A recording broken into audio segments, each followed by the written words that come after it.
I just want to pick up a point that Willie Jackson had talked about today. He had said that, one of the things about, party presidents shouldn't be so visible. Well, when you've got a Māori, like, who knows the party president for Labour? Who knows who the party president is from, National, or the party president for the Green Party, right? But everyone knows the party president for Te Pāti Māori.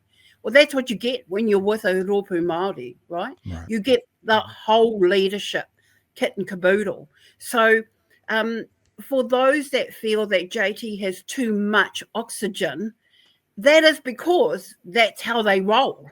There is a leadership, and they've got, the mahanga, the upoko, and that's who they are. So for those that don't understand how Māori leadership works, that's how it goes. You have the party president who is up front and out the front, along with the party lead caucus, the caucus leaders. Absolutely. There is, of course, one exception to that rule, and that's a particular former president of the ACT Party. We all know his name quite well, who's been in the news quite a lot recently, Mr. Yago. Just make sure that's part of the ACT Party.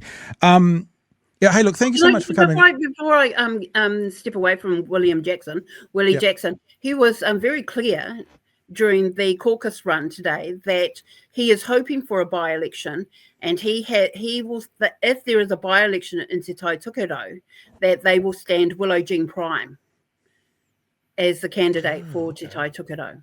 What's Willie up to? I mean, like, he's good mates with JT. They go a long way back. It's a strange thing. I was going to say, it's a bit weird hearing. That was asked of him as well too. How far back? But politics is politics. So that might be his mate, but that's also a party that took their seats. So there's no love lost there. He wants his seats back, and mate or no mate, he's going to get those seats back. And he says that if there is a by-election, that's who they're going to stand, Willow Jean Prime. The Green Party will have Huhana Linden, and wow, that is one dynamic wahine. So it'll be a real fight. And also, just to wrap this part of the conversation up, not that we'll go for much longer, but just this part is like, from, again, sitting where we're sitting looking at it, feels like Toitu Te Tiriti is really important. Feels like Te Pāti Māori is really important. And in the long run, I hope neither of them damage the other one. Or even when, let's say, best case scenario, MPs work through their issues and all move forward together, that Toitu can then, through Eru in particular, then kind of also move forward. Because, you do get the sense, and you understand why, that someone's been a bit mean to my mum. And you can understand why those feelings can be there. But in their own world, in their own areas, that they all continue to move forward in their own boats, fighting the good fight. Toitu Te Tiriti. Ai. Koina.